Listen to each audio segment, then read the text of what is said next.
So we're going to start with Zyron and Mystery. So Zyron, you got a sending yesterday. I'll put it here in the chat just to remind everyone what was sent. And so you got that information sent to you from your brother Aezsh, and then you replied with the following information. And so, to that end, to fulfill, what you had said that you would try to do, looking into Ambrose and the Mind Flayers and like what happened with Zanzivis. Your plan is to talk to your supervisor, Mystery. Since your promotion, he is now your direct supervisor. You are not second in command of the office, but fairly senior at this point. So your plan is to talk to Mystery about it. You know that Mystery knows something about what happened at Zanzivis. You don't know exactly what he knows, though. Any questions on that setup? No. Okay. No, all set. Great. Okay, so you go into to Mystery's office one day during just at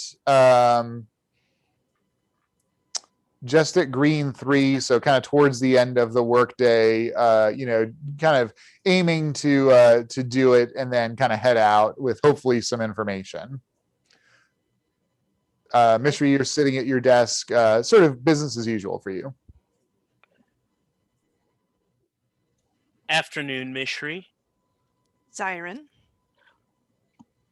I've got something actionable I wanted to ask some questions on. It deals with family a little bit, so if it's not something I can get into, that's fine. But how familiar are you with what's going on with the Mind Flayers, just the general movements of that Dominion lately? It is of interest to the shareholder corporation, and we attend to it. Proceed. Yes. So, as you know from my application, I'm from Zanzivis 9, and I got word from my little brother that it had been abandoned, and that that they were met there by a bounty hunter and an Ambrose Hill. Do either of these things ring bells at all? I have heard of Ambrose Hill. As for the Mind Flayers, if it is of interest to you and your family, there are rumors regarding the Dominion. Have you heard of these rumors, Zyron? No, rumors regarding the Mind Flayers. I've been more focused with acquiring this new position, if you take my meaning. I'm very impressed with the acquisition that you have accomplished. They were most useful, were they not? I can agree with that. Well, to me it seems that keeping them alive might be a boon to the company in the future, especially if they remain veiled to our grander purposes. Time will only tell, Zyron. Yes. All right. So what are these rumors? What we are hearing is that the Dominion is preparing for war. And that they have acquired a weapon that we are as yet unfamiliar with. Interesting. Do we have interest in this weapon if we can find out more about it? Zyron. Forgive me. I already know the answer to that question. All right, Ambrose Hill. I believe that the information you seek would be most accessible if you were to approach or engage with a person named Alreath. Alreath. And where would I locate this person? I will send you information on locating him, but I will warn you, he is a member of the Dominion. And yet, I think the risk will have its reward for you if you are bold enough to take it. Perhaps we can aim our newly acquired weapon at Alreath. Maybe Zyron, I would hardly restrict you from using the resources at your disposal. It's really so much fun, isn't it? I suppose. It's good enough for me. A couple hundred more years in the shareholders' employ, I'd probably suppose too. But for right now, it's very, very exciting. Zyron. Yes? I wish you the best of luck with your family. Ah, yes. Thank you. Family is very important and useful. We shall see. Yes, we shall. Zyron heads out to go engage with Alreath and see what happens there. Lovely, great. Love your mystery as always. Okay, Theo and Boxty. You guys have been on the ship on the Whistling Meteor. The rest of the crew passed through the portal into the Shadowfell. It's been a couple of weeks at this point. You had the impression it was going to be a quick out and in. So you're there. You initially, the first few days, you set up like a watch schedule so that one of you was always watching the portal. Eventually, you rigged up a tripwire in front of the portal that's attached to like some pots and whatnot that'll rattle if someone comes through, because like sitting there and staring at the portal all day was no fun. You've played all the card games that you're able to find, and so Theo, you're getting fairly bored. Boxty, you're like, I'm a rosemary bush, it's fine. But the food supply is getting thin, and the water's also getting a little bit stale, especially for Boxty, for your purposes. Theo, you've noticed Boxty, some of the rosemary leaves are getting kind of dry and brittle by this point. So one day you guys are both sitting on the ship, kind of looking at your food supply, and you've gathered it all here on the top deck. And have ascertained that there's maybe enough food for a day or two if you stretch it out. So thirsty. Oh. We gotta figure something out. I'm gonna run out of food. You're gonna run out of water. We're both gonna run out of water. What is taking them so long? They made it sound like it was gonna be so short. As you say that, you hear the little trip line that you rigged up jingle. Fred, give me a dexterity saving throw. You have a -4 to this.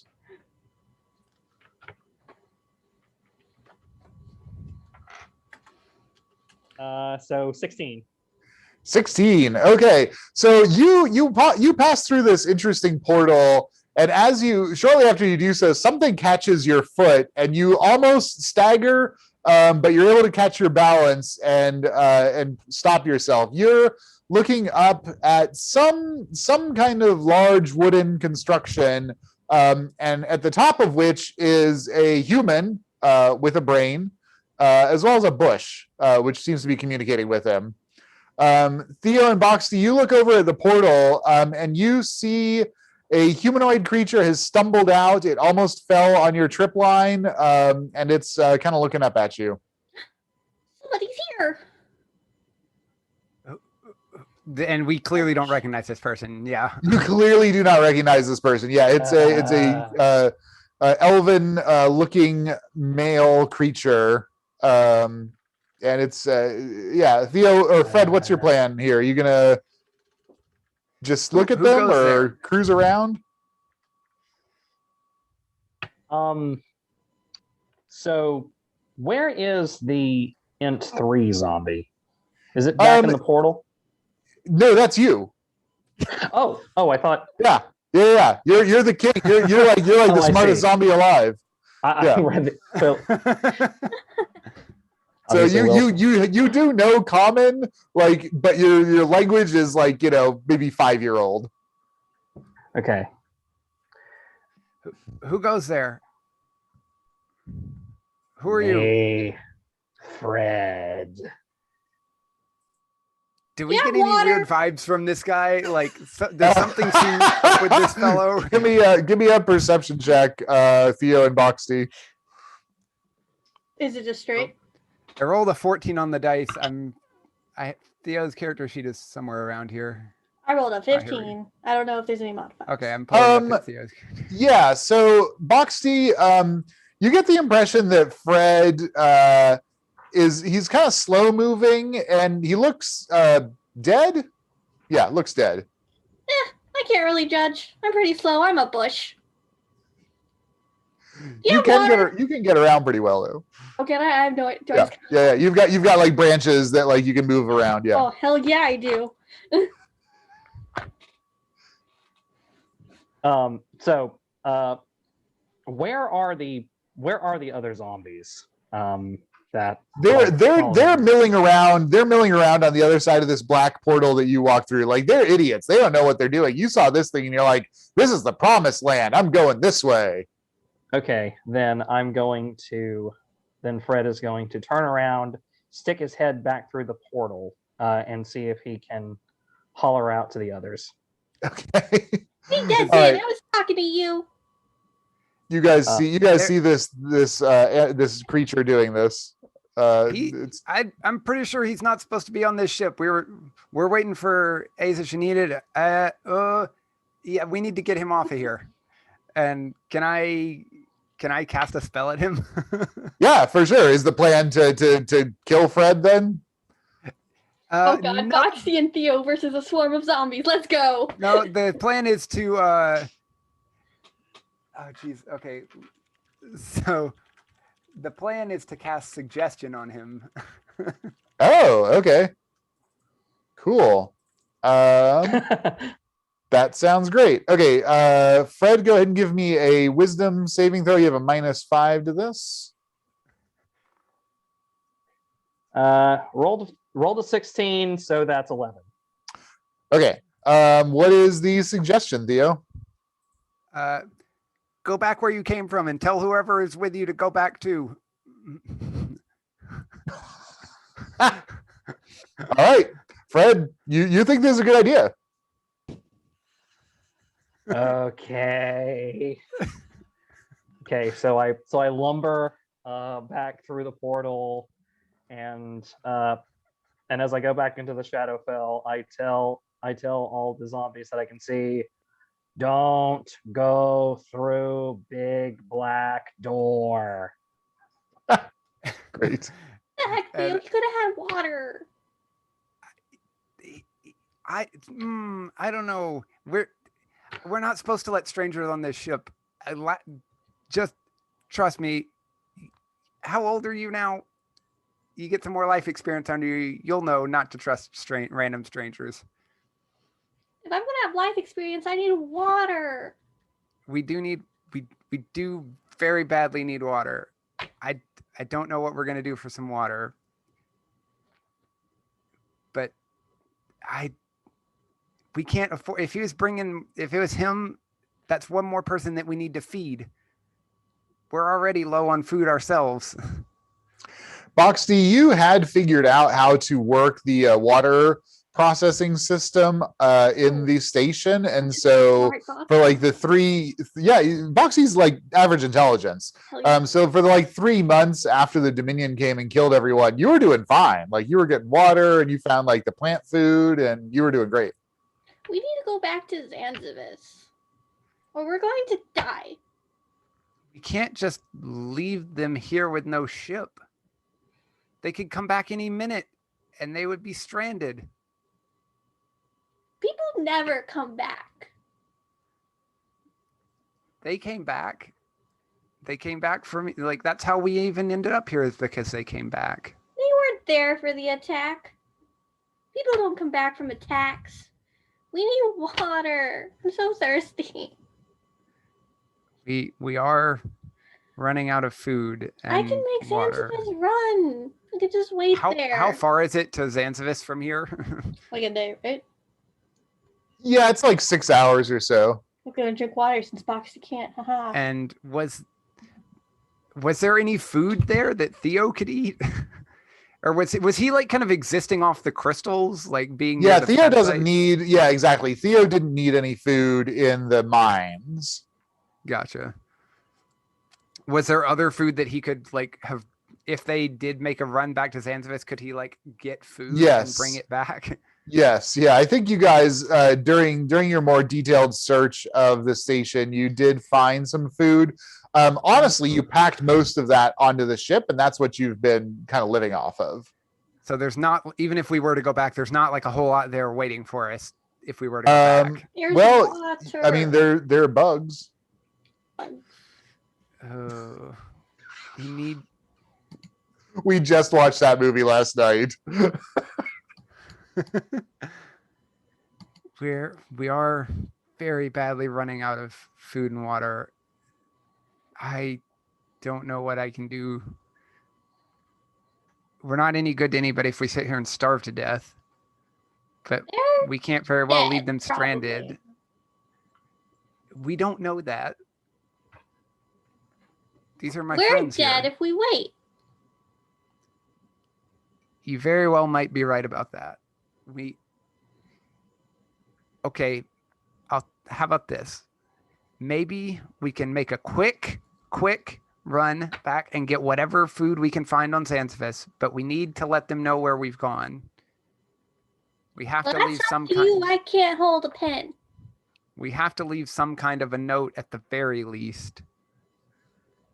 Hopefully, we get back before they come out and they don't see the note and know that we took the ship without them. Could Theo potentially fly the ship? Does he have any confidence in his ability to fly the ship? I can fly the ship.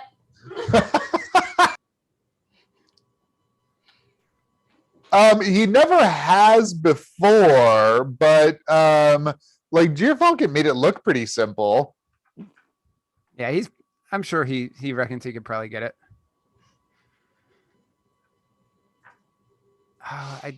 I want to take care of them and be here to help them when they come out, but we're not going to be able to do that if we starve to death. So Exactly. I think you're right. We've got to go back and get what we can and then hurry back here. Okay. We can't get stuck there, and they can't get stuck without their ship. This isn't our ship to just go on a joyride with. We have to be responsible. I think they kidnapped me, so I think I can do whatever I want with it. Okay, so you guys write a note and leave it like Yes. like pinned under a rock or something in front of the gate. Yeah, in front of the gate. Okay, cool. All right, and you make a run back to Zanzivis. Okay, great. Woo. Well done. Thank you. No issue. I'm gonna have if I have to play Boxty, I gotta say that's gonna be a hard role playing challenge for me. Renee. Thanks. Sorry. So thanks for that. Good You're job. welcome. You just gotta stop using your notes when you're talking. Okay, who is doing our recap? The last time, we started off with our two very revealing vignettes. The first one was with the birth of Gyrfalcon and his subsequent pirate baptism, although his name then was Alistor. So So very, very exciting with Bartholomew and Anne. They got attacked by alligator people at the same time. Very busy day. And then vignette 2 followed Max and Daphne, who had hired Odell to make Belloryn 3.0, 5.0. We don't know 0.0, but we More than one. More than one. We've learned that they have multiple clones of Belloryn just ready to go, waiting for a wish spell. Should the previous one fail, which ours did. We sent off those sendings and got back responses from Teresa, who wants their ship for her help. Dillated at Enid's mom, saying that they are captured by mind flayers. She's being forced to build a lightning cannon ship thingy again, and Inasco, who is Enid's father, had a child with Aezsh's mom, so that's pretty fun. And then third one was from Zarin, saying the one that we just saw earlier today. And then, so we are in the Shadowfell. We just witnessed the trail of slaves and the army of hundreds of things walking by, and we are keeping on. So we have a sort of play style where every day we roll 3d10s and the number determines what happens. And so the first one, we had a weird flying thing in the sky, and we hide from it and use an awesome pass without a trace spell, and just we were able to avoid everything entirely. That night, while we have rest, Shadow Dragon, while we're resting, we have watches set up. During Grikiki's watch, she sees a glowing little light. She follows it and ends up finding her grandfather's spirit, because in the Shadowfell they can communicate a little more effectively, and she's told the first tale of her tribe. So Grikiki now has much more knowledge about where she comes from. So it's pretty exciting.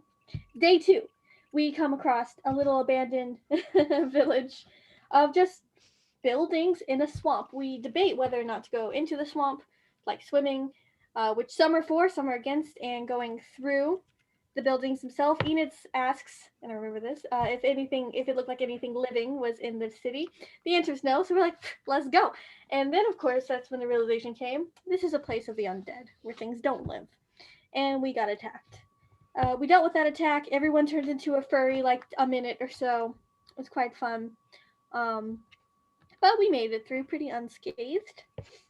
The third day, as we've been walking, we've noticed that it's been getting colder and colder and colder. And on this third day, that coldness kind of really started being very serious.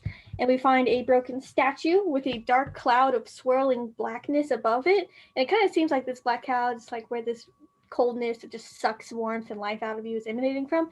And we decide, well, if it's been colder, getting closer and closer and closer to the cloud, if we just walk past it and keep going, it's eventually going to get warmer. So we kind of just walked past it and ignored it. And that is a decision that will not be regretted. And now, on this next day, I don't know if this is the same day or the next day, I don't remember. But now, we've been walking, and on this next encounter, a bunch of shadow hounds came out and went. So now we're getting ready to fight some shadow hounds. Excellent recap. Thank you. Yeah, everybody please roll initiative. Ah. Woo. All right, so Enid and Aezsh were in the front, Belloryn and Grikiki kind of in the middle, Jeremiah, Ratha, I still don't have any icon for you, so I used the one that I posted on Discord the other day, just for now, until we can get a better one for you. And your Falcon bringing up the rear. So Belloryn, you are the first to act. All right. You really can't see very much. You get the set, like Enid, did you sound an alarm or something? Yeah, Okay. I would have. Oh, hang on. Sorry, let me turn the volume down here first. So you know that there's something out there, and you see some form sort of moving, enough to kind of target. Everyone except Enid and Aezsh are going to have disadvantage on all their attacks unless they do something special. All right, so Belloryn. All right. Am I seeing a lot of these things? Give me a perception check, please. All right.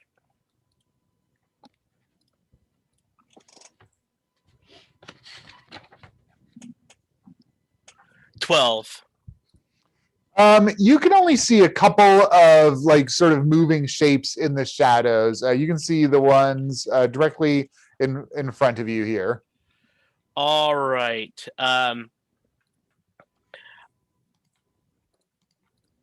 Well, since I am at some weird disadvantage, I'm going to cast Mirror Image, at which point three carbon copies of Belloryn pop up, and we start doing the carnival shuffle. Cool. So what is the effect of that? The effect of that is that each time a creature targets me with an attack, so this runs during a minute, so 10 rounds, any attack, I roll a d20 to determine whether the attack instead targets one of the duplicates. Cool. Okay, great. Is that a concentration spell? No. No, it's not. It's Nice. not. It just Okay, runs. awesome. Any movement? No, not for the time being. Great. Gyrfalcon, Okay, so what can Gyrfalcon see around him, if anything? give me a perception check, please. I'm really glad I'm proficient in that.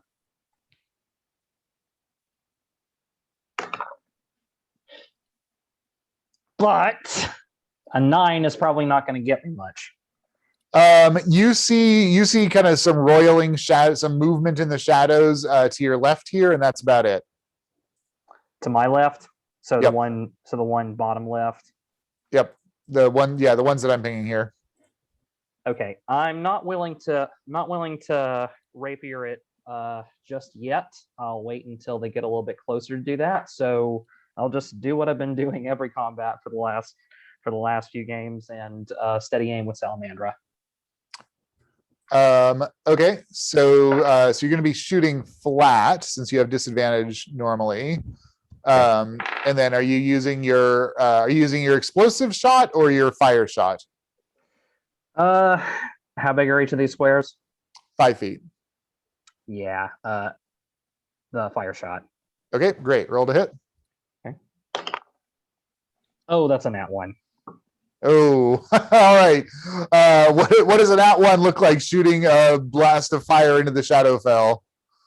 I'm gonna say it looks kind of like a Roman candle. Like it, Nice, just like straight up. Like it fires into the distance, and then you see a little pop. Nice. Okay, Enid. First of all, Enid, on your turn, please give me a 1d6. Oh boy. Oh boy. Okay. 3. 3. Enid, you see 3 more of these creatures emerge from the shadows around you and your friends. Neat. It's pretty neat. Okay. I am going to cast. I'm going to yell to the group. There's so many more of them. There's a lot. And I'm going to cast Chaos Bolt at probably the one straight ahead. Okay, what does that do? So I, on a hit, so I have to roll to hit. Spooky. Ugh, not great. 17 to hit. Yeah, definite hit. So you hurl an undulating, warbling mass of chaotic energy at one creature in range. Make a ranged spell attack. On a hit, the target takes 2d8. I've been wanting to use this spell for a while. I'm very excited. Damage and whoosh. Let's see. I'm going to use my feat to re-roll the d8 because I can do. My feat allows me to roll a d8 and replace one of the die if I want to. Yep. Okay. All right. Didn't really do anything. That's fine. Let's see. And I'm going to choose, because based off of what I roll, I choose the type of damage. Oh, okay. I'm going to choose, I rolled a 5 and a 2. So I'm going to go with the 5. So it's lightning damage. So they take 7 lightning damage. Okay. You hurl a bolt of chaotic energy that resolves into lightning. What does Belloryn think of this as he sees this electrical Yeah! And burst strike the creature? It hits it, yelps in pain, definitely injured, but still up. And as soon as she's done casting that spell, she's going to kind of look sheepishly at Aezsh and say, sorry. What did she say? Does not. Sorry. She said sorry. Sorry. Aezsh is not a big fan of lightning. Oh. You notice he's flinched every time Belloryn is Yeah, cast every a time the spell. lightning gets cast, Oh, he right. flinches away from it. Nice.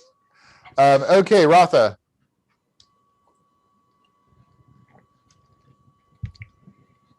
Who am I nearby? I don't know people's. Okay. You're right in the. You're pulling up the rear here.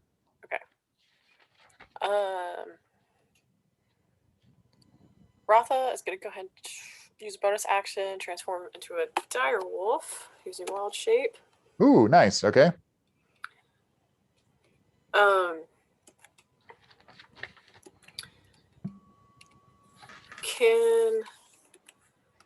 Let's see. She's gonna go up and attack the one that's closest to her to the right. That one. Yes. Okay, great. What are the hit points on a dire wolf? 37. Wow. Okay. Great. All right. Roll your attack. Let's see how I do this. You do have disadvantage on this. These shadowy things are almost impossible to see in this darkness. Okay. Well, that was like terrible. Does a 10 hit? Probably not. 10 does not. No, you try to bite it and it kind of scampers out of the way, avoiding your wolfy bite. Jeremiah. All right. I will. I should have decent vantage on the one that was just lightning bolted. Is that correct? Yeah, you can see past Belloryn. All right. So I will use. Actually, Fighting first give me a perception check. Sorry. All right.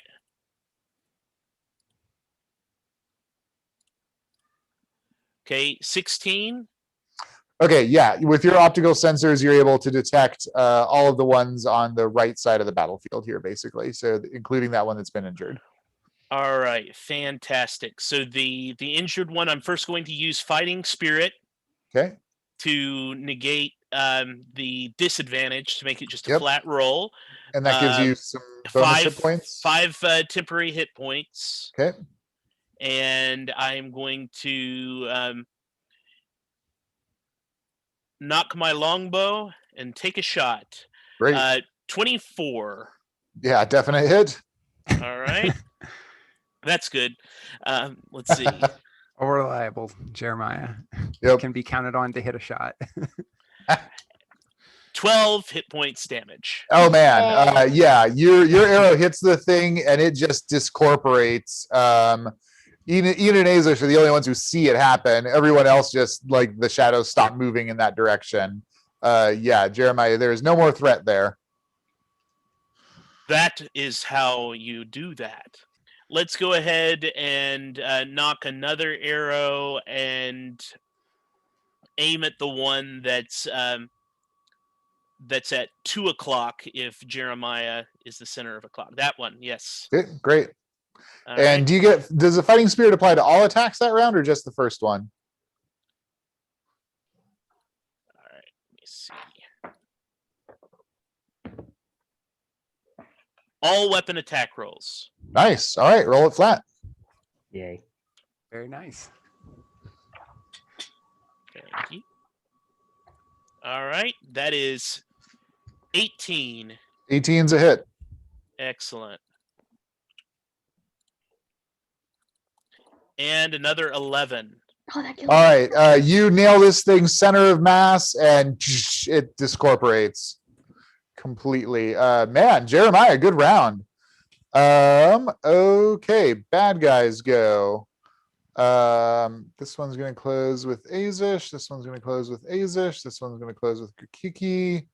This one's going to close with Gyrfalcon. This one's already fighting Ratha. This one's going to go help fight Ratha. This one's going to go in for Jeremiah. Okay, Aezsh, you can see them, so they do not have advantage on you, so they're just rolling flat. That's a crit and a miss. All right, Aezsh takes 6 points of damage and give me a DC 11 strength saving throw, please. Oh no. 17. All right, great. This thing comes up, bites you in the ankle. Oh, I'm sorry, 12 points of damage because it's doubled. Bites you in the ankle and tries to pull you off balance, but you're able to keep your balance. Grikiki, it's rolling with advantage because you can't see it. That's a 17. So that is a hit. You're not raging yet, so 6 points of slashing damage from that bite. Gyrfalcon, they're rolling with advantage. That's a hit for Gyrfalcon, 6 points of damage. Ratha, they're going to attack you in wolf form. That's a hit. That's a hit. Ratha, 12 points of damage to your wolf form. 25. And Jeremiah, that may be a miss. That is a miss. Just barely bites on Jeremiah's armor and does not puncture. Okay, Aezsh, you're fairly wounded. What's your plan? Question: if I cast Hypnotic Pattern and I'm inside its area, do I have? I'm not. Yes. Do I? Yeah, I believe affected? I believe that will also affect you. I think it's any creature in the area. Okay. Okay. In that case, I'm trying to figure out if there's any way I can hit two of them in a 30-foot. Like, I was trying to hit the ones on me so I could get away from them, but I don't think I can. I mean, the ones you can hit the ones on Ratha for sure, because they're right next to each other.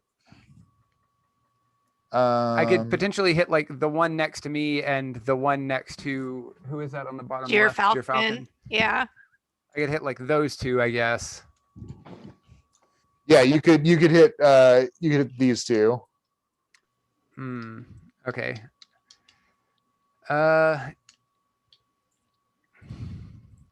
Yeah. Like, wait, the one down at the bottom and the one Next to Grikiki? The one next to Aezsh and the one next to the one next to Gyrfalcon. Aezsh and the one next to Gyrfalcon. Oh, okay. What's the size of it? 30-foot cube. 30-foot cube. So 5, 10, 15, 20 foot. Yeah, you can get those two. Okay, I'll cast Hypnotic Pattern at those two. Okay, and that's a wisdom saving throw? Save. Yeah, wisdom save DC 15. That's a fail. That's a success. So the one on you is hypnotized.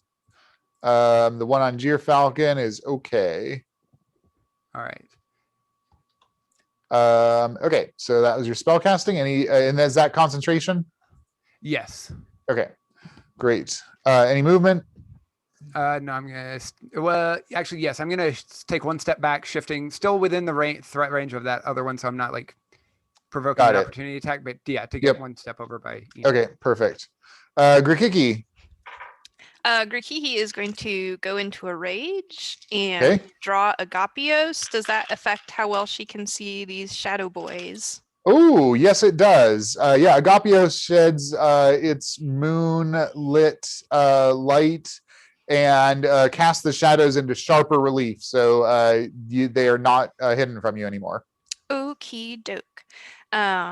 She will kind of circle around this one that's close to her so that she is in the threat range of both it and the hypnotized one. Yeah. Okay. And she's going to make her first attack at the one below her. Great. And that is a 26 to hit. Yep. Her ancestors surround it, wailing attacks on it, which gives it disadvantage against anyone but her. And she does... What does she do? Did the ancestors also attack it? Yes. Yeah. She does 6, 7, 8 damage to that one. Okay. And then your ancestors do 1d6. Okay. That's another 4. Yeah. All right. They that one is destroyed. Okay. She is going to take another step forward. Yeah, and attack that one next to Enid. Great. That is a 25. Yep. And she will do 4, 6, 7, 8, 9, 10, 11, 12 damage to that one. Another Also murder. destroyed. Nice. Just Very hacking nice. through these things like a scythe through wheat. Sharon. Oh, that's the raven. Yes. Yes. So I don't have an Grikiki- icon for Oh, him. that's fine. Yeah. Okay, so Grikiki is attacking straight. Did the sword light help everybody, or is it just helping? No, just Grikiki. Okay, so it's only gonna make someone be able to roll flat. So it's going to help. Let's see. Belloryn hasn't gone. Belloryn. It's gonna go help Belloryn. Oh Okay. yeah, it's gonna go swarm. Do I specify who it helps, or a specific enemy for that person to help? No, you specify the person for it to help. Cool. Yep. Belloryn. That's going to give Belloryn the help action. Okay, great. Back at the top, Enid, give me another d6, please. 5? 5. Give me another d6. Another 5. Give me another d6. Well, I'm scared. 4. 4. Okay, you guys see the shadows coalesce into a much larger wolf appearing out of the darkness. So look at all those wolf options. None of them were great. Yep, all of them scary. Okay,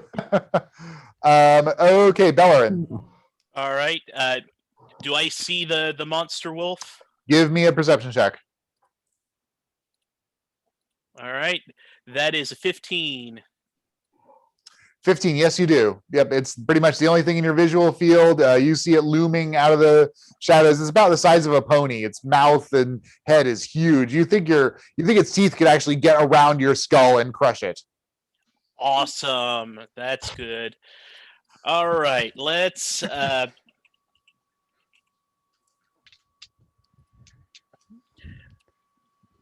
I am going to spend 2 meta magic to engage quickened spell. Okay. And I am going to use my move to step right next to Jeremiah. Okay. Yes, and I am going to touch his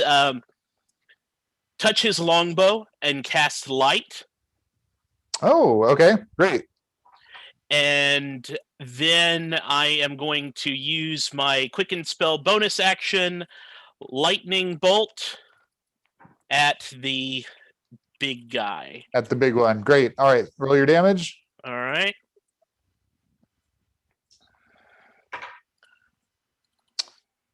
And what's your DC? Just a second on the DC. Sure. 14. Okay, great. Roll your damage. 33. Holy crap.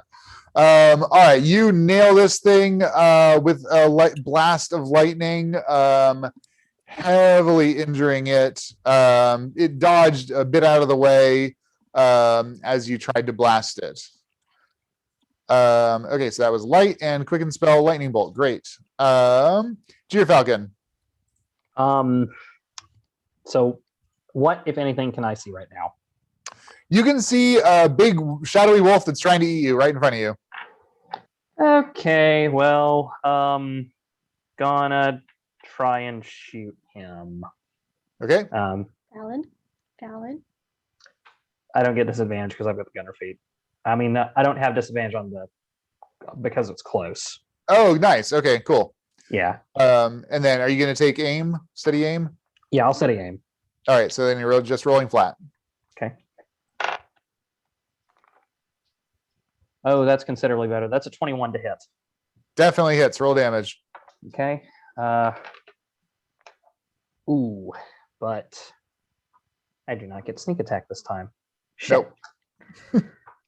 Okay. Okay, so that's 5 piercing damage, and then 2d6 fire damage. 8 fire damage. Obliterated. You hit this thing. The round enters it, and then the explosion tears it apart. You see little shadows drift into the darkness. I hold the muzzle of the gun up to my mouth and blow the smoke off. But No one Nice. sees because it's dark. Yeah, exactly. Enid and Aezsh It might makes him see. feel better. it's good enough for cheer. It feels All cool. It feels cool. It's good enough for cheer. Enid, give This me is a D6.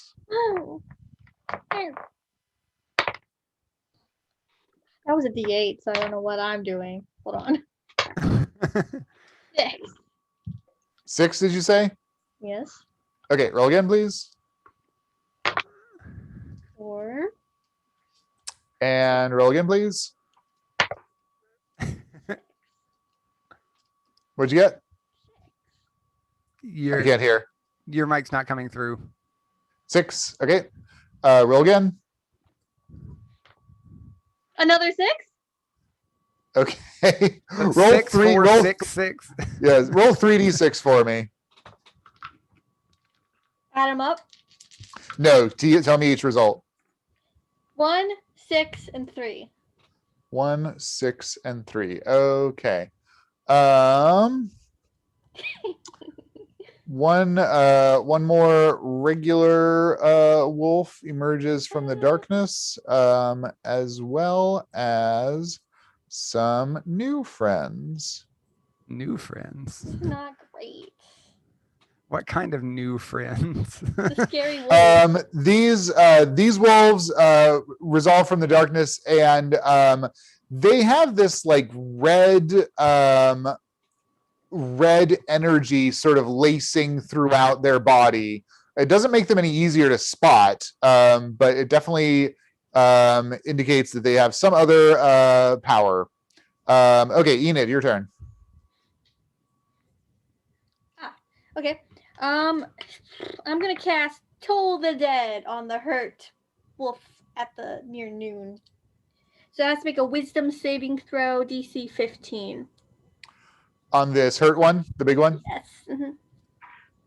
Nat 20. Why?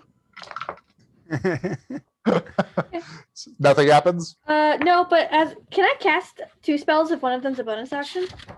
Is that like If one's a cantrip, and if you Toll the Dead was a cantrip? yeah. You could quicken Okay. the spell. Cool. Then since that failed, I'm gonna cast Shadow Blade because that's a bonus action spell. Oh, nice. The Okay. cool scythe. Yes, materializes. your scythe with the purple energy and the roiling shadows. Yeah. The creature that's bound within speaks into your mind. Oh. Mistress, command me to destroy. Mhm. This is- Ratha. She's on the move. Yeah.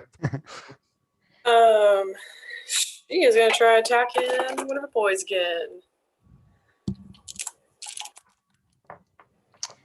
Great. Rolling with disadvantage here.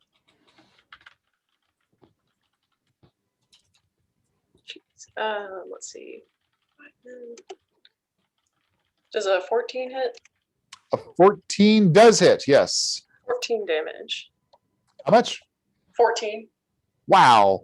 All right. You bite this thing clear in half. It discorporates, completely destroyed. Yay.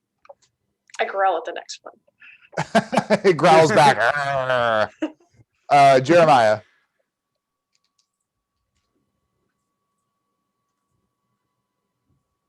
Does the light on my bow give me any type of sight help? It will prevent the disadvantage on this one next to you. Except I don't think that Jeremiah has a feat that prevents the disadvantage from firing in melee. Okay. Well, So I think he's going to have disadvantage one way or the other. all right, let's switch over to the rapier. Okay. And once again, fighting spirit. So let's have Okay. 5 more temporary hit points and a I flat think roll. they do not stack. They do not stack. Okay, well, Yep. we're rats. All right. But it'll still help with your disadvantage problem. All right. Well, that's a 25 Okay. That's definitely a hit. and another The way to 12. be. Those Wow. D8s, yeah. Jeremiah hits Amazing. So All hard. right. Yeah, you stab this thing. It's toast. Any movement? Yes. Let's. I'm going to shift around 1 to the right and 3 to the left to basically. No. I'm sorry. To adjacent up and right to Belloryn to protect from swarming things. Okay, just hanging out in front of Belloryn. Yeah, that Okay. works. Got it. You still have your extra oh- attack. And now Oh yeah. let's can I see Big Bad Wolf? Yes, you hit it last round and it has not moved. So you Okay. or no, Belloryn hit it, but Yes. he lit it up with that lightning blast, so you can still kind Okay. of see it in the after image. So there's 28. You are rolling this with disadvantage because the light spell does not help you see that far away. Okay. Well, let's. Fighting spirit rolls it flat. Is it? Oh, I'm sorry. That's right. You had Fighting Spirit still on board. Yeah. Ah, crazy. Okay, yeah, obviously hits the 28. Roll the damage. Another 12. Wow. Yeah. Mr. Consistent. Amazing. All right, you nail this thing's dead center. It's still up. Wow. Fighters and barbarians are pretty effective in battle. Who'd have thunk? Okay. No one ever plays them. Yeah. Bad guys go. This red laced energy one closes with Grikiki. This one closes with Aezsh. This one closes with Jeremiah. This one closes with Ratha. This one closes with Falcon. All right. So Grikiki rolling with advantage. That's a critical. All right. So Grikiki takes 12 halved to 6 damage. Man, Grikiki's got a ton of hit points. And then give me a DC 13 wisdom saving throw, please. Wisdom. I want the strength saving throw. She does not make it. Okay, you are stunned. Oh. Okay, that was that bad guy. The one that's attacking Aezsh. This is the really big one. Let's see, what's Aezsh's armor class? 14. 14. That is a miss, even with advantage. Woo! Oh, Okay, advantage. Jeremiah. That's a hit. Jeremiah, 6 points of damage. Give me a DC 13 wisdom saving throw, please. 16. Still muted. 16. Okay, you are not stunned. Ratha, the regular one, attacks you, gets a critical. The red energy one attacks and hits. So that is going to be 12 plus 6, 18 points of damage to your direwolf form. I've got 7 left. And give me a DC 13 wisdom saving throw, please, Ratha. I think it's a 19. All right, great. You are not stunned. Falcon, this one misses you. All right, that's the bad guys. Aezsh. I don't like any part of this. Aezsh. Oh, geez. He is like all up in the mix here, and this is not his forte. He is.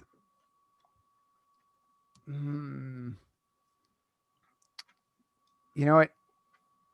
He's gonna drop his concentration on the hypnotic pattern and cast Hex on this guy in front of him. Okay, great. That's a bonus action. The one, the red-eyed one. Or no, the big the one. the big one. The big Got one. it. Okay, Hex. Is that a saving throw? No, there's no save on Hex. It just happens. Oh, okay. It doesn't. So, and I'm gonna Hex its strength. So Okay, what does that do?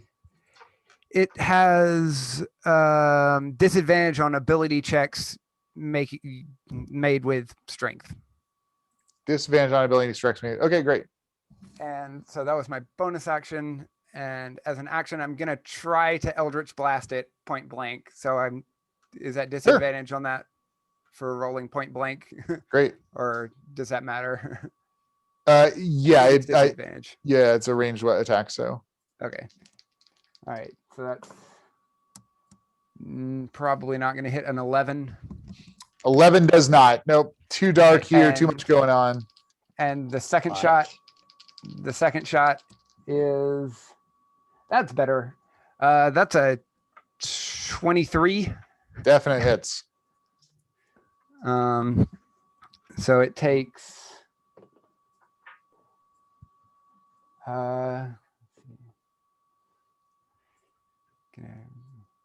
Don't forget, if you hit what you roll, you can roll again with your feet.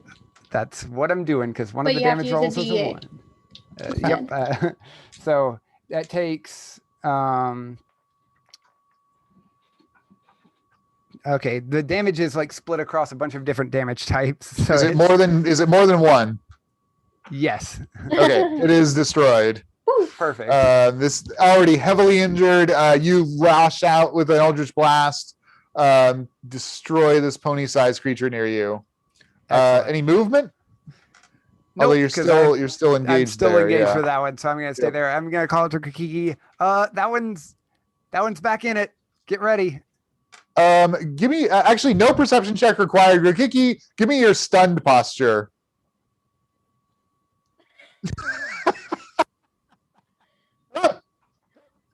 Grikiki. Okay, Grikiki, your action. You are stunned. Go ahead and give me another wisdom saving throw. Okay. That is worse. It's worse this time. Oh, Grikiki's still stunned. Grikiki manages to stutter out like, I can't move. Sharon, help action on Belloryn. Actually, we're gonna switch that over to helping Ratha, since Ratha's doing a 2v1 situation right now. Great. Okay, back to the top of the initiative. Enid, give me a d6. I don't like being at the top of the initiative right now. 6. Give me another. 1. And okay, and another. 6. What the Great. fuck? Give me another. 2. 2. Okay, give me another. Whoa. Some very polarized What the heck? d6s here. 1, did you say? Mm-hmm. Okay. All right, hang on. 1 on that is okay. All right. More forms emerge from the shadows, including one that is laced with a greenish light around it. Oh boy. Okay. Is it my turn? It is your turn. No, All I'm right. sorry. It's top the initiative order. Okay. Hang on. I gotta keep moving my zoom window around. Belloryn. All right, let's do another quickened spell. Okay. All right, and for the cantrip, I will reach out and touch the wolf with shocking grasp. Great. Is that like an attack? Yes. Okay. Since you are next to Jeremiah with his light spell, you do not have disadvantage on this, so regular flat roll. All right, and that is, let's see, a 14. 14 on this red one is a hit. All right, and that is 8 points of damage. All right. You zap it, lets out a yelp, kind of turns and growls at you. All right, and then with the bonus action, lightning bolt on green lit up guy. Great. Yeah, and I'd say if you want to get this one that's next to you, you can try an Arcana check. All right, that's a 9. 9. Okay, yeah, not good enough. You can definitely zap the green one, though. Go ahead and roll your damage. It's a dexterity save. All right, that is 24. 24. All right, you launch a blast of lightning towards it. It hits, but it jukes out of the way. It doesn't take full damage. Okay. Falcon. Okay, so here's what we're going to do first. Okay. All right, I can only see the wolf creature in front of me. Can I see any of my allies around me? You can see Jeremiah and Belloryn because of the light spell, and then you can see Grikiki. Actually, you can see this whole cluster because of Agapios. You can see this whole cluster because of the light spell on Jeremiah's bow. Okay. All right. So here's what we're going to do first. I'm going to attack the wolf in front of me with my rapier this time, but I'm not just going to attack it. I'm going to use booming blade. So I draw the rapier from its scabbard. I do a little flourish, and it becomes sheathed with booming energy. Cool. So, like little lightning bolt. So like it courses with thunderous might, and then I lash out and attack it. And okay. That attack. This is with disadvantage still. Oh, probably not going to hit anyway because that was a 14 and a natural 20. Oof. No good. Does a 14 hit? 14 does hit. Oh, okay, good. All right, so it takes 1d8 piercing, and because I'm at 5th level now, Booming Blade does 1d8 thunder damage. Oh, nice. So that's 2 piercing damage, 8 thunder damage, plus 4 for dex modifier, so that's a total of 14 damage. All right, it is destroyed. And okay, movement. I was just going to use fancy footwork to get away from it if I missed, but since I didn't, I'll just go up to above Belloryn so that I can help them with this red wolf thing. Okay, right great. in the path of the lightning bolt. Oh, in that case, let me move around to the right of Jeremiah. No, I you like do you. You do you. Okay, great. Enid, give me a d6. Why? That was on my turn and the start of top of round 2. 2. Okay. 2 more regular creatures emerge from the darkness. All right. So what Enid is now immediately wondering is, do these things seem to be like manifesting? Like, is there an end to them? Or are they just going to continuously keep magically appearing here? Give me an Arcana. Give me an Arcana check. 14. 14.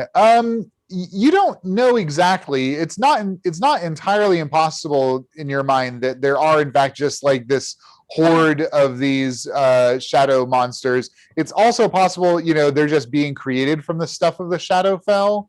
But you're not quite sure why so many of them are being created. You do know that they are not attacking you at all. They don't even seem to recognize you. That seems standard for the Shadowfell. Okay, well, I can't make a definitive statement then.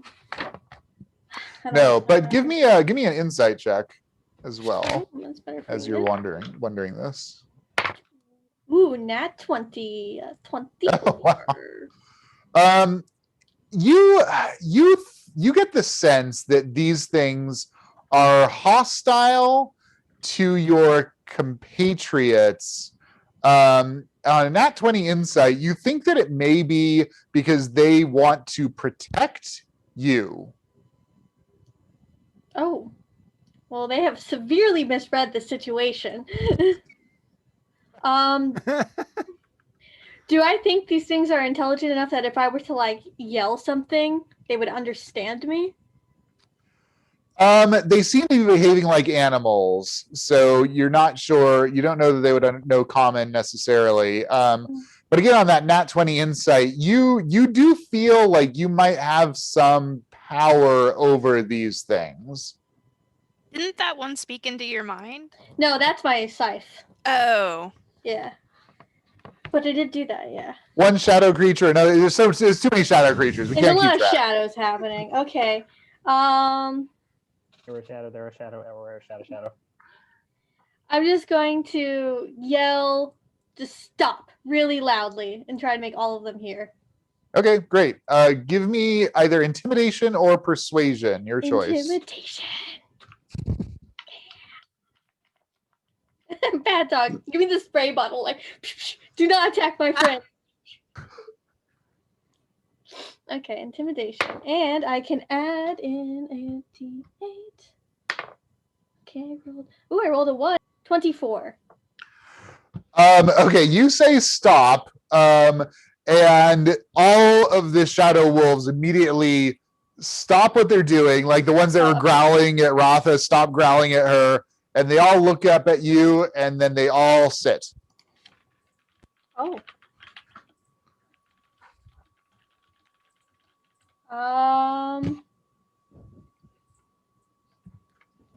And unless somebody is going to attack, we are going to pause the initiative order. The wolves do not seem to be threatening you at this point. Grikiki, you get out of stunned. Oh. I'm just Ratha's gonna like full face, like really? Oh, someone give Does Ratha a Ratha biscuit. sit? No, she still has her intelligence. Enid's just gonna kind of gesture at everyone in the party and be like, allies, don't attack. I think we'll let that nat 20 insight roll. You don't think you can like communicate concepts like that to them, but you do think you could just like order them about. Okay. Can I just tell them to guard all of it? Hey, you want to just guard all of us, dogs? Want to just be a little guard? You want to order them to guard you?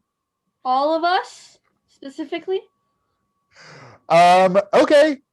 You give them that order. They sort of back off into the edge of the shadows, and Aezsh and Enid, just at the edge of your 120-foot dark vision, you can see that they're out there forming a perimeter around you, it looks like. That was unexpected. What just happened?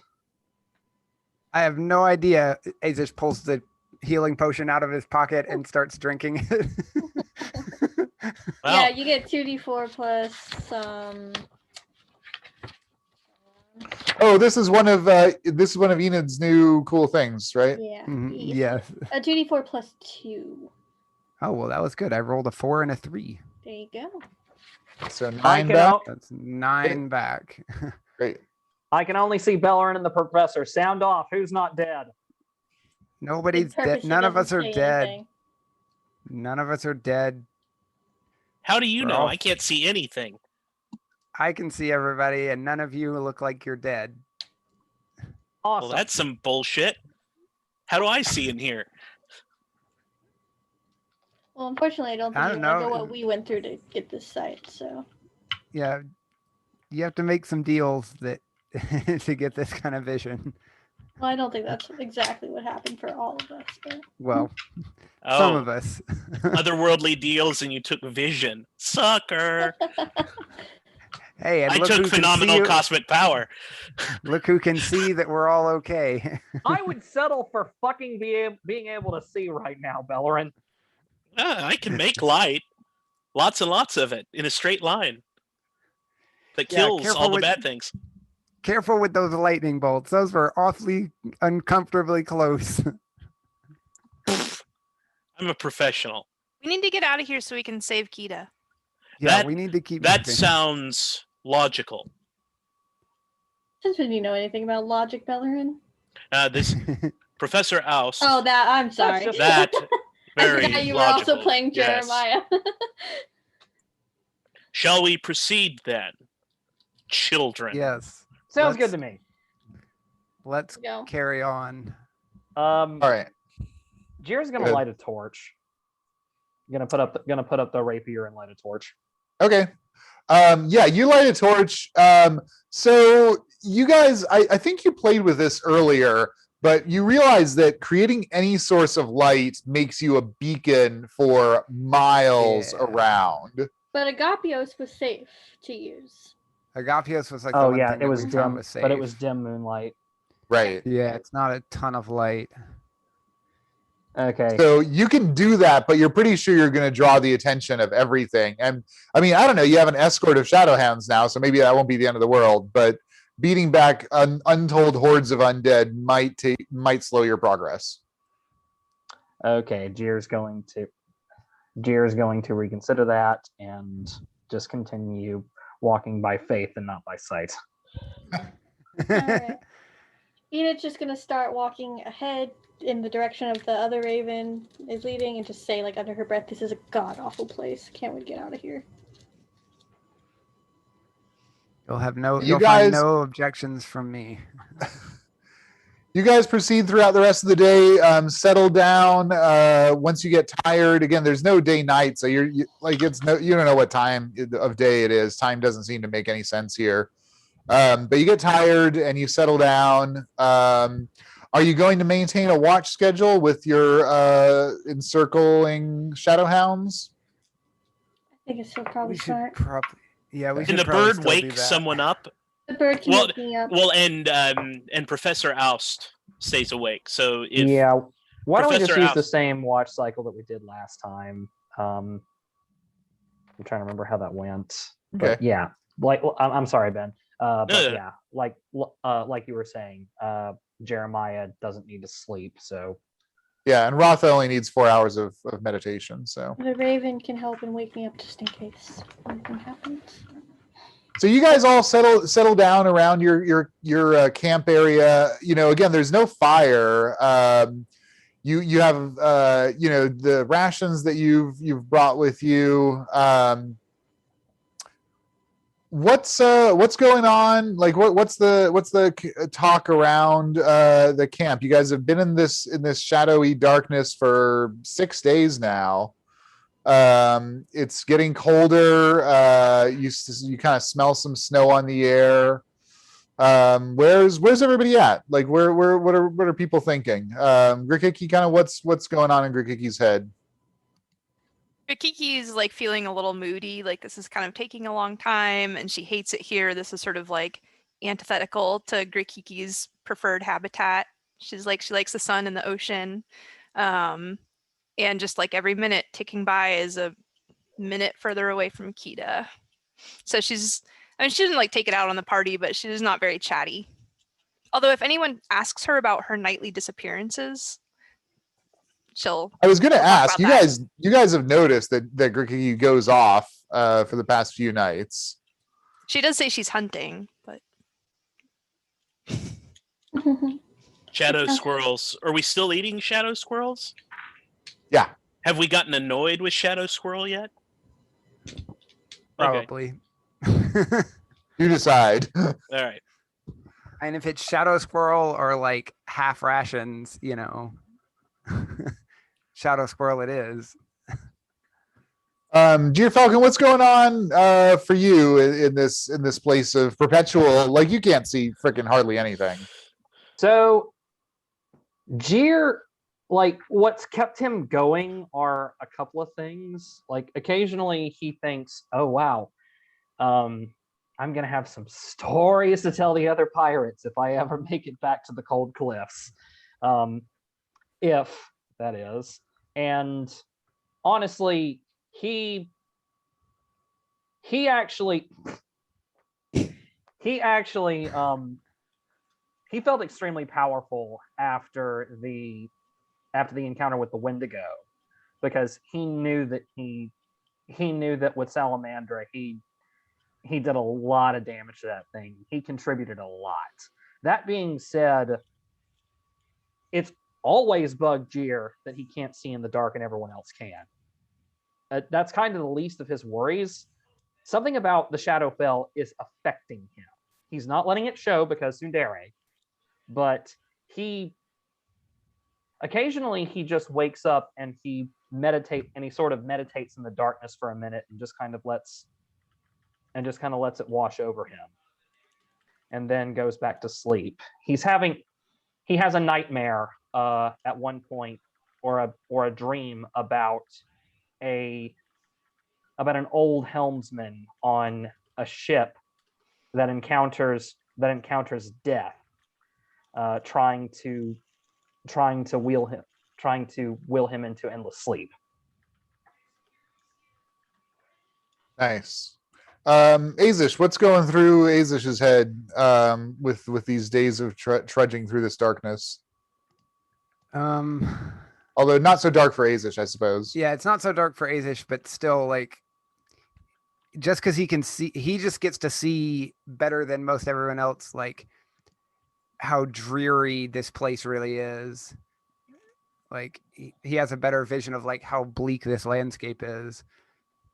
So, like, that's messing with him. And, like, obviously Enid's not very thrilled about, like, he knows the kind of connection Enid has, some connection to this place, and like it seems to be affecting her in weird ways, and so he's like really concerned over what this extended like time spent here is gonna, like, what effect that's gonna have on Enid. He's really concerned about that, if there are going to be any like long-lasting effects or anything like that. So that's a big part of his concern. Also obviously he's wondering about his parents and what else was going on, like Kida being missing, parents getting further away. He's probably still processing like that sending that he got from Zyron. Like, it's going to be a weird, hard to accept thing that like he and Enid now have a half sibling. That's a really weird concept, and he's like still hasn't totally processed what that, like, the ramifications of what that means for their, like, his family and their parents and such. Is he talking to Enid? What is yeah, he's probably like I think at this point he and Enid have had some chats about like trying to sort out what the family stuff is going to mean. Do you want to play through that? Like, what does he say? Sure. So because Enid, who we went through how Enid told you about the half. Oh, that's right. Yeah, because Enid was the one who got that message initially. We had an aside little session that we did. Oh yeah, we had like messaged back and forth a while ago about like how that would go down. Like, so you guys are in the camp. You're kind of, the two of you are a little bit off out of the way to have a little bit of a chat. This rest. Right. And like, yeah. So I guess, yeah, we're off on the side here, and Ace is just going to be like, so, this is really weird to bring up, but like,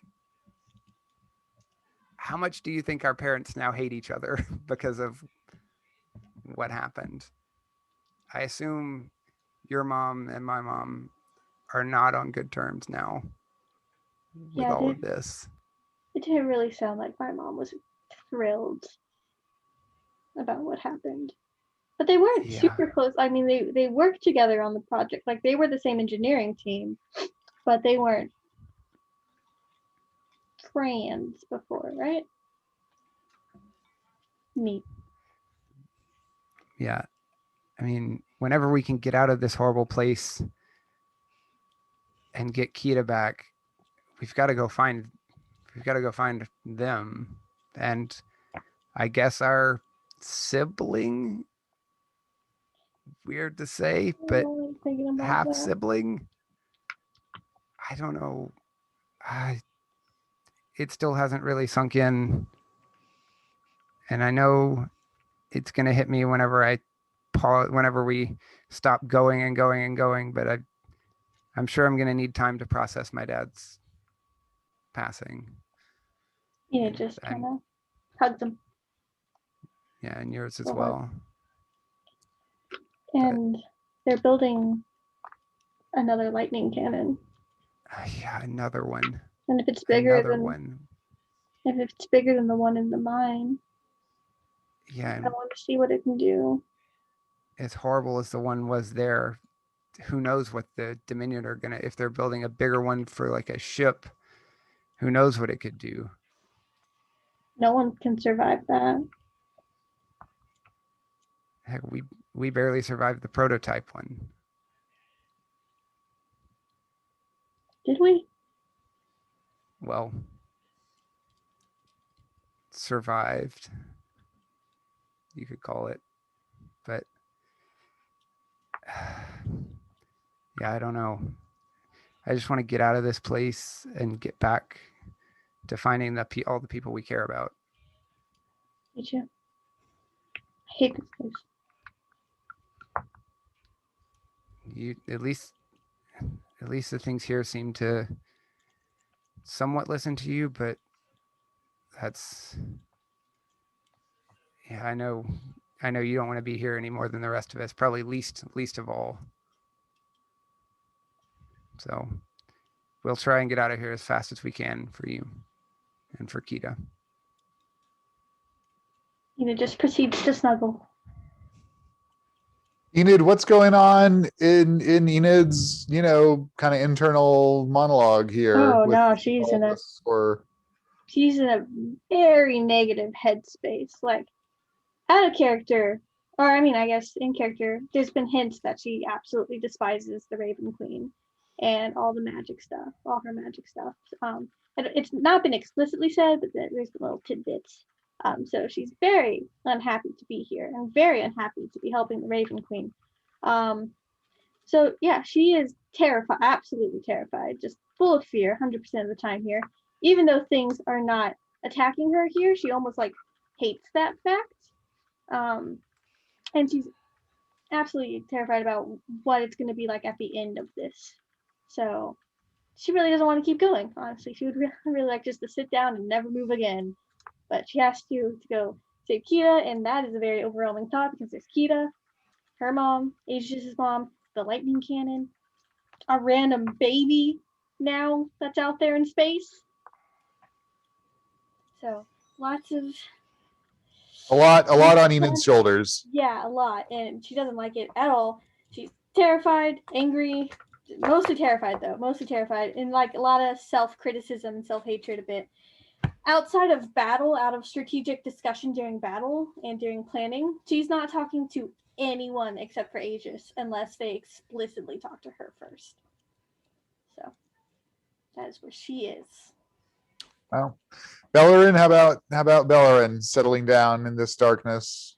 Belloryn thinks it's a hoot. He's having an adventure, and so he keeps his spirits up by flash barbecuing monsters every couple of days. A lightning bolt always makes him feel better about himself. And so when they're sitting and waiting, he does a couple of things to ensure his comfort. One, whenever he's eating squirrel, he casts prestidigitation to apply the 1 hour of flavor. And so he's had barbecued squirrel, teriyaki squirrel, lemon pepper squirrel. He's just gone through any kind of fun, tasty thing he can think of, and then when it's time to sleep, he uses prestidigitation to he can warm 1 cubic foot of material. So he warms his foot, or not his foot, his clothes, and so 1 hour is long enough to be all nice and snuggly to fall asleep, and so he's got his adventure electric snuggie going, and so he's feeling pretty good about life. Every time he feels a little low, monsters show up and he gets to zap them. So Belloryn's all right. Some very polarizing emotions. Amazing. You know, Ratha, what's going on for Ratha? You're in this, endless forest. There are some other elven type things here that you've come across. Where's Ratha at? Yeah, Ratha's like a mixture. I would say at the beginning, she was like very intrigued by everything. Like, oh, this is kind of cool. There's like new creatures, and some of them are like undead. It's cool to like see the cycle of life and like how all this works out. And she was like intrigued by everything. And then seeing the other elven creatures, she was like, oh, I want to go back and like learn about them, and she's trying to like remember stories that her dad's been telling her. But like as things have like progressed and we've been here like longer, it's getting darker, it's like getting more cold, she's like starting to get like kind of depressed. Like she's not as like free spirited as she was in the beginning. She's doing a lot more meditation than she was. It's like, yeah, she only needs 4, but she'd really would rather have more. Or she's just kind of like randomly off to the side trying to meditate to try to like settle down. What's in her internal monologue is like she's really kind of like, yeah, there's a lot of death around here and all this kind of stuff. And she's starting to like really wonder about like her weird sickness. And she's like really stressing out. She's like, is my hair strand like getting longer? Is it getting more dark? Is there more of it? I don't know what's going on. And she like doesn't know, like, is being in the Shadowfell, is that gonna like affect this? Am I gonna be worse off after I leave? And she's really starting to like think about her family and her mom. So she's definitely the last few days is like not as in free spirits as she was before. She's kind of like, we need to get out of here as quickly as we can. Like, we really need to try to find Kida. We gotta while also planning to take down that empire. I mean, it's like all sorts of things. But yeah, she's just lately it's like she kind of wants to meditate. But we'll say she is kind of enjoying being able to transform into different creatures. So she's like taking notes. She was like, oh, that thing looks cool. I should try and like transform into that. And then so she is kind of like, you'll notice that like after battles now, she like doesn't want to stay in her humanoid form. Like she doesn't just immediately jump back into it. She'll like stay in her like beast form as long as she can, and then eventually go back.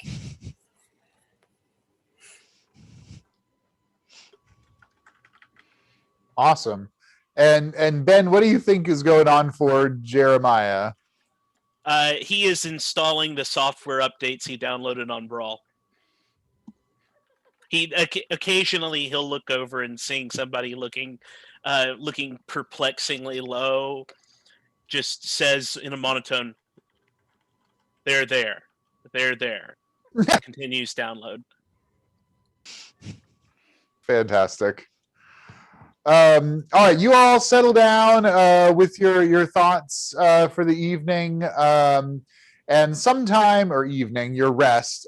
Sometime while you're resting, a light snow falls just for a little bit, just enough to dust everything and make it just a little bit colder and more unpleasant. You get up after your rest, get everything packed, ready to go. Enid and Aezsh, the shadow hounds that had been around you, as you all are gathering your things, they disappear and you lose your sort of entourage. When we wake up and it snowed, Grikiki's like dark mood is dissolved. This is the most, she's never seen snow before. She is like playing around in it. She's jumping in it with her jumpy boots. She is throwing snowballs at people. It was very exciting. Amazing. Aezsh has some level of affinity for the snow as well. He's not like joyous like Grikiki is, but he's like running his hands through it, and like the cold isn't like totally bothering him as much as it seems like it ought to. Gyrfalcon also feels a little bit better just kind of seeing the snow. Gyrfalcon is an Arctic bird, by the way. Wow, I thought he was a human this whole time. His diction is remarkably good. Surprise! Yeah, surprise! I'm an Erik. Actually, and Aezsh's familiar loves the snow because that is straight up an Arctic bird. Like, right? Yeah, it's like a penguinish thing. Yeah, it's like a penguinish kind of thing. So it loves the snow. But the place where Gyr grew up has some really high mountains that would actually have snow in the colder months. So he enjoys the snow. The cold does not seem to affect Enid at all. Mm-hmm. Ratha has Right. always wondered. She's always seen dogs and like wolves play around on their backs with snow, and she was like, "I wonder what that is like." So she does that. It's like rolling around on her back. She's like, "Oh my god, this is amazing." Sorry, Spot. As Ratha or as a dog? Yeah. No, I think she's probably still in her Darwa form. So No, we yeah. woke up. Okay. Oh, okay. Well, yeah, whatever. But Some yeah, kind she of can wolf. transform. Yeah. Love it. I was just Oh wondering my if gosh. human Ratha would just roll around in the snow like that. Grikiki would. Or elf Ratha. Grikiki seems to be. Yeah. All right. She sees Ratha do it, and she's like, yeah. After frolicking in the snow, you all head off. Following you, Enid, you're able to spot the raven that you're following. It continues on through the forest. Anybody who has survived? Who has proficiency in survival? Grikiki Ratha. and Ratha. Why don't you both give me a survival check, please? And Enid or not Enid? Do you have survival proficiency? Mm-hmm. Yeah, for sure. Thank God I do it for 17. Ooh, not great though. Look. 13. Ratha, as you're proceeding on, you actually start to have the thought, if you didn't have this raven guide, how would you get back to the portal that you left? Good question.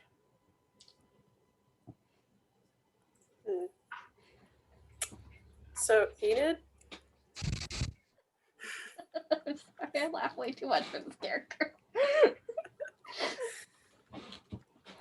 how are we gonna get back if we don't have a guide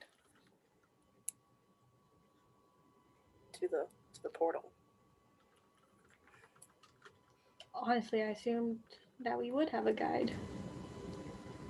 I didn't think that the Raven wouldn't help us get back. What about Karen? Okay, I'll ask him. Do you know how to get back? How smart is Sharon? Well, I don't know. It's not a real raven, but it uses raven stat blocks because it's like a fey creature, I think. Right, yeah. The intelligence of a normal raven, not high. It's a 2. Not high, no. Yeah, Sharon is out of ideas. Okay, what about its wisdom, though? Probably not high either. Probably not great. Plus 1. It's a 12. 12. Yeah. So, yeah, it's Ka. Yeah. Well, the raven can speak, like it can say words in my brain. but- Right. Yeah, to you, yeah. Yeah, it doesn't have any clever ideas. Or any ideas at all, actually. Clever or otherwise. Yes. Honestly, I haven't thought about that. I just thought about getting this done. I didn't. Did she say anything about after we helped her? Oh no, she's very withholding. Also, Renee doesn't remember. But no, I don't think so. She just said we have to free her from whatever is holding her captive. Belloryn, that's going to be a good time to remember all of that negotiating with the Fey lore that you learned when you were in school. Ah, yes, I do recall a class period that said, stay out of the Shadowfell, so I guess we're all right. All right, Belloryn, give me a 2d10, please. All right. Oh, 2 instead of 3. Don't know if that's better. A 10. 10. You guys are proceeding along, and you all start to hear some sort of like, and like some growls and grunts out in the darkness. Can I just glare at the source of sound, just say leave us alone? See if that works. Yeah, you glare at the sounds and say leave you alone. They're kind of on all sides of you. And Enid, as you say that, you briefly see a hulking, maybe 12-foot tall, kind of humanoid form emerge just at the edge of your dark vision, and then a little bit of snow flurry passes, and it's gone.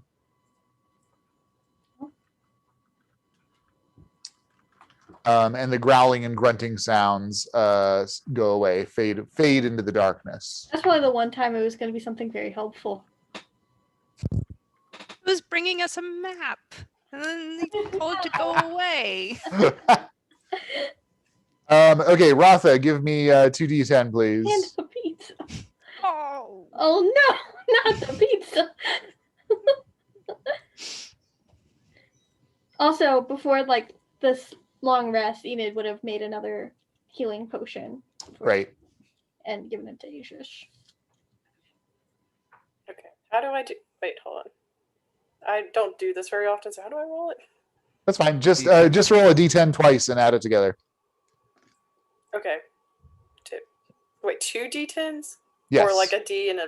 Not a d100, so just Okay. two d10. Yeah, give me a number between 2 and 20. Oh, okay.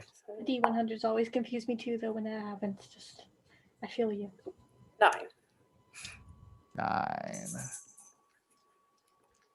9. You guys emerge from this sort of dense northern forest that's primarily pine trees into what looks like an orchard. It's a pretty large orchard, some kind of fruit trees.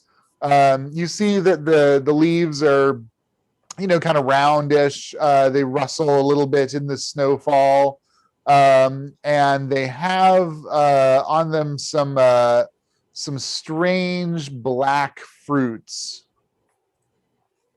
dangling from them. And this orchard is pretty large, maybe a mile or so in the midst of this forest. And you continue to see the raven, Enid, kind of going back and forth on a path. All right, Belloryn mage hands up to some black fruit and Okay. sends the mage hand over to Grikiki, royal taste tester. Perhaps this isn't a great idea. Grikiki sniffs it and cuts the flesh of it open. Does my survival give me any idea? Yeah, definitely roll survival. Well, 10. It smells good. Yeah, Grikiki takes a bite. Okay. It's kind of like a blend between an apple and a plum. It's kind of like soft like a plum, but it has like this kind of appley, cidery taste to it. It's not bad. Does it feel bad inside? Give me an insight check. Oh, that's better. 18. No, it's actually, you've been eating shadow squirrel for a couple of days in half rations, and this is like the first like sweet thing that you've had. It's nice. You like it. You think Kiki that devours it. Yeah, it makes life just a little bit better. Jir's gonna take that as a good sign and use his rapier to cut himself down. No, he's gonna stab one with the rapier, and then take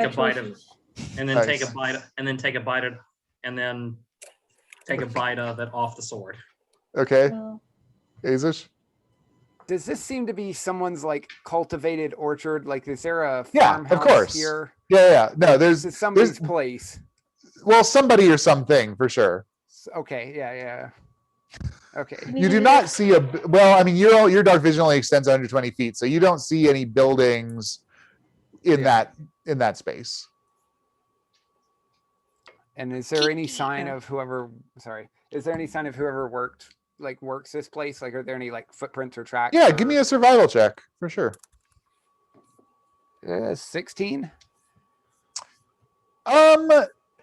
It doesn't look like anyone's been. The orchard seems a little bit untended to you. It looks a little bit overgrown.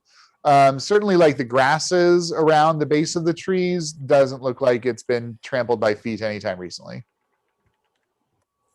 All right, Belloryn's going to mage hand down about a half dozen of these and put them in his backpack for later. He's going to see if Grikiki gets disintegrated or something before because he's enjoying his barbecue squirrel, and so he's all right at this point. Great. Kiki Grikiki? eats just her one plum apple and wipes black juice off on her pants and then saves the pit in her pocket. Awesome. Jir's going to shake the one up, is going to like shake the remains of his off of his sword and then just wipe it off with a cloth. Anybody else having one? No. No. I don't think we want to see No. who owns these things that you're effectively stealing from. Yeah, You can Aezsh take is one a or little- two. It's not rude. You just can't take a lot. That's the definition of theft. I don't If you see an orchard, you could take one or two. It's I- fine. know who taught you that, but It's just kind of the rule of the land. I don't think that's a rule. It's in that Emily Post scroll. Oh, Grikiki. Grikiki literally pulls out of her backpack a book of etiquette. She literally has a book of etiquette in her backpack. There's a place held with a little 4-leaf clover that she takes out, and she reads on the etiquette of passing through lands. Can we keep moving while you read? Why do you? It doesn't matter. Let's go. Let's go. Yeah, well, we can walk. Walk and along. talk. Yeah. Wow. Amazing. Got lawyered by the barbarian. Excellent. Grikiki She's reading says, a book. She hasn't proven anything yet. Grikiki says, my mom said the only way I was going to make it in this world is if I was polite. And she gave me this book and said to check it if I ever had any questions. Okay. That's incredible. I love it. All right, Aezsh, give me a 2d10, please. Okay. I love that. 14. If we went in the Shadowfell, Enid would have definitely grilled Grikiki about the book, but since we're in the Shadowfell, no questions asked. All right, you guys go back into the dense, thick pine trees.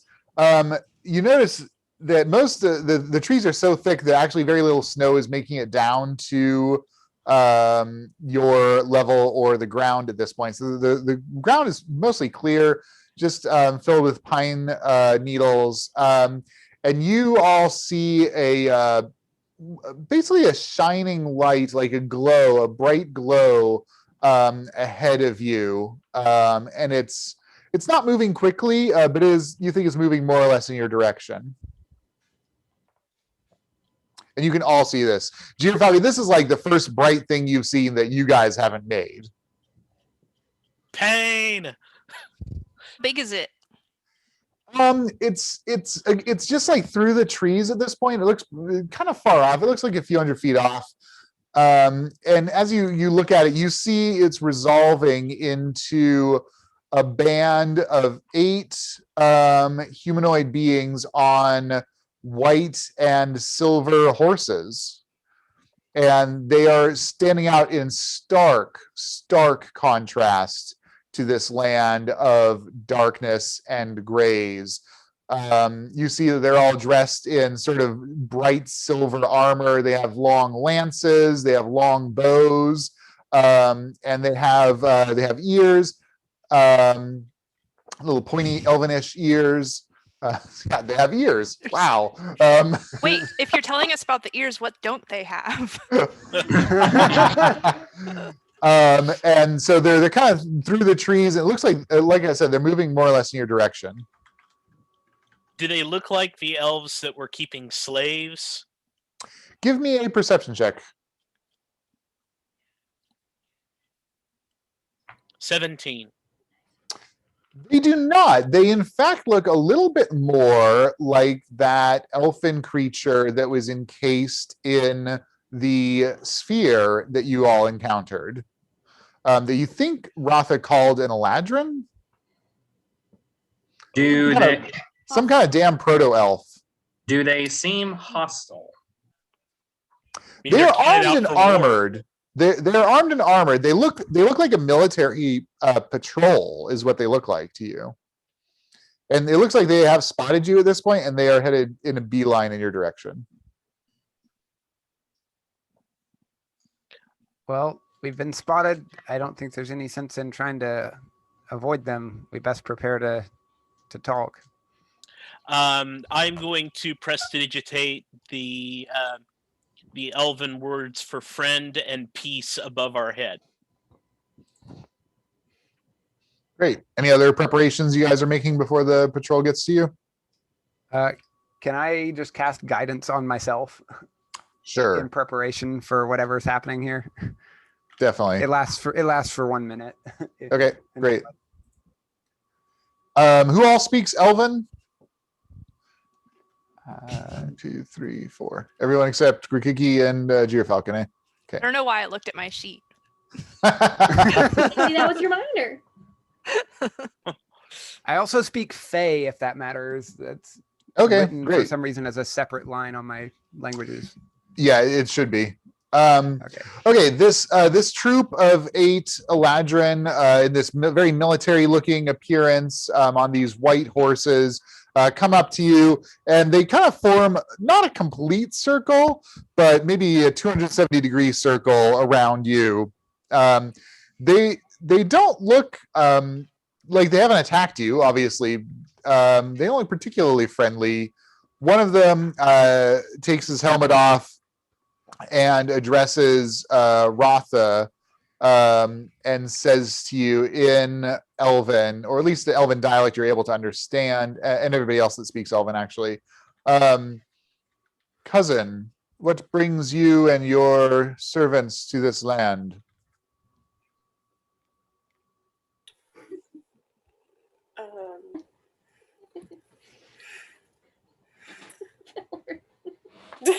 Sorry. Oh, let's see. We're here to It's not dispute this. do what? No, keep going. We're here following a path, and our path has led us here. I do not mean to disturb your area. I apologize if we were encroaching on your space, cousin. The leader kind of looks at you. He looks down at the ground. He looks in the direction you're going. He looks in the direction you've come from. He looks back at you with kind of a narrowing of his gaze, says, I do not believe there is a path here, but one that leads where you should not be walking. You do not perchance seek the Raven Queen's palace.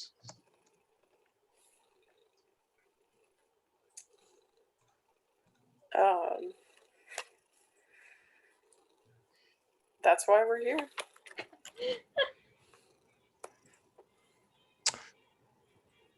I'm sorry to hear of it. You may accompany... I am Lieutenant Phalios. You may accompany me in my patrol to our encampment if you choose, but I cannot permit you to continue on this path. I understand.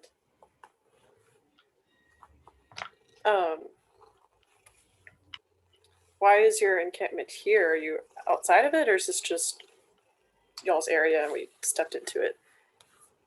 We have General Belloryn's army is laying siege to the Palace of Ice. Okay. Casual.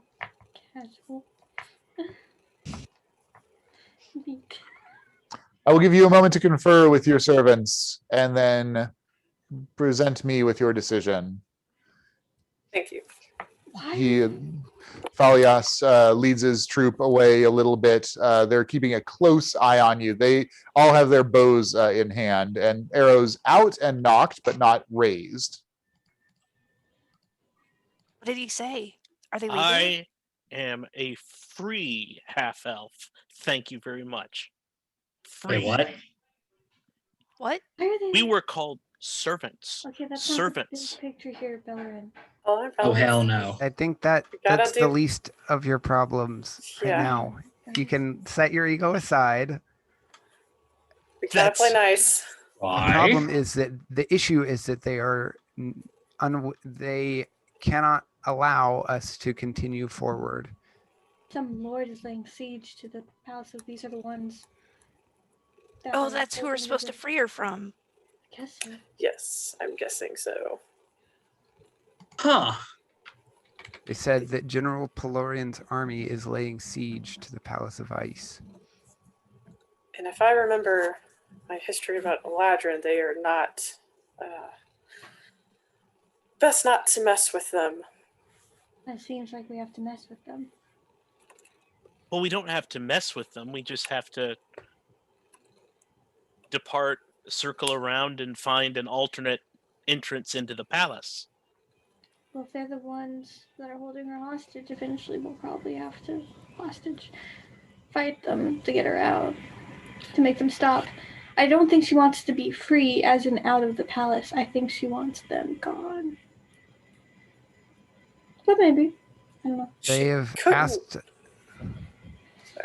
She couldn't have realistically expected us to take on an entire army, right? I don't think she particularly cares.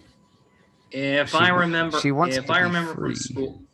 from school, reason doesn't always come into play when you're dealing with the Fae. Right, but if she wants her desire to be accomplished, it needs to be taken on by someone who could accomplish it. Well, I don't think she cares if we all live. If they're laying siege, it means they're not in yet. If we can find a way in, we can at least figure out what it is we're supposed to do. We don't need to engage the army. Well, we're going to...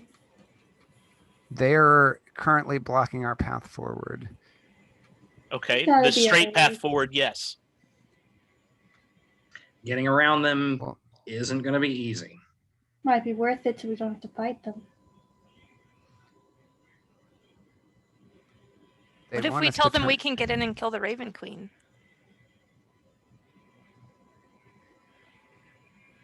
They'd probably want us to produce her body. That's a later us problem. Yeah, that later us usually regrets what early us pawns off on them. Not wrong. They also look very on edge, and Aezsh looks over at the people with bows out, and I think it's best not to upset them when they have just invited us into their company. I think we're going to upset them either way. Well, let's visit with them and eat some of their grub, and then when we leave, we can circle around and find an alternate way in. Maybe the bird will show us. Not a bad idea. Maybe we can at least find out why they're doing what they're doing. And what their That would be excellent. Ratha, would you like to go speak with them and tell them we'll accompany them back, at least for now? But sure. We can be on our way. Does Ratha notice if, do they spot, or wait, no, I can't remember the details about the Raven. Can only, Enid see it, or can other people see it? Anyone can, but you just can't see it because it's out of your actual visual field. It's too far away. Yeah. Okay. Maybe we could get intelligence from them that would help us free the Raven Queen. Yep. We have not had a whole lot of information to go on since we've come here. Really, any information to go on. Well, they do seem friendly and willing to let loose of any extra information they have, so we're probably going to have an easy time. Sarcasm. Yeah, let's not convince them. Willing to let loose some arrows too.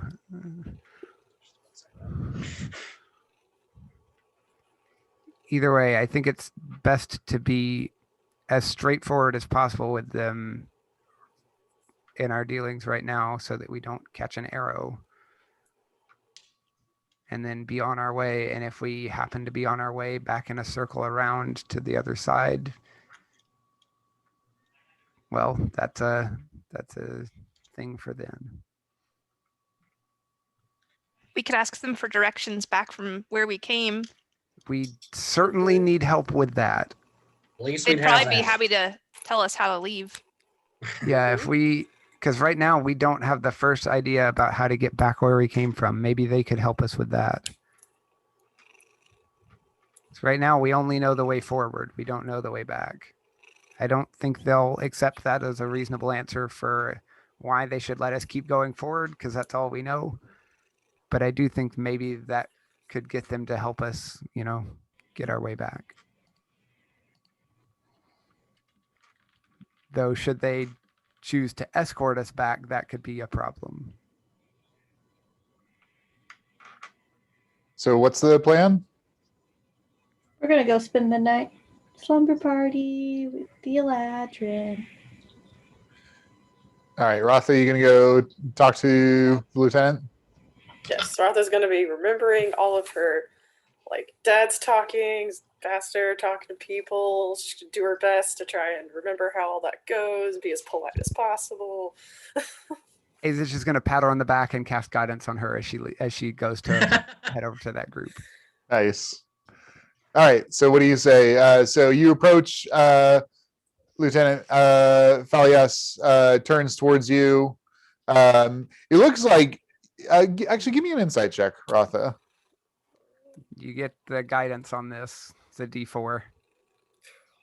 Need it, but the roll's been terrible. Not much better. That's a 9. 9. With They seem guidance? tense. They seem what? They seem tense. You go up, Lieutenant Falias looks at you and says, well, what is your group's decision? Thank you, cousin. We would like to accept your generosity and join you at the camp. We appreciate your help. Wise choice. Follow along. They fall in around all sides of you. So there's a couple behind you, 2 on either side, and then Falias and one other leading the way. They lead you through the forest for a fairly long period of time. You get to the point where you're kind of tired and where you had been taking a break, and Falias presses on. Eventually you get out of the forest, and the trees abruptly stop. And in front of you is a few hundred feet of clear ground, and then the edge of a lake, a massive lake that extends as far as you can see to the right and the left. Across maybe about a mile of water near the center of the lake is an island. Upon the island is a massive palace that seems like it's built of black ice. At the edge of the water, you see a little silver kind of tinkle as the waves roll against the beach. You see a silver tinkle manifest as the waves crash there. Falias follows along the edge of the lake, and eventually you get to an encampment. You go up a small rise. There are a variety of tents and actually some buildings. There are hundreds of Eladrin. You see a variety of centaurs. You see other fey creatures, satyrs, pixies, all sorts of good fairy folk in this encampment and across the expanse of water from this ice palace. And we will continue on next time. Woo!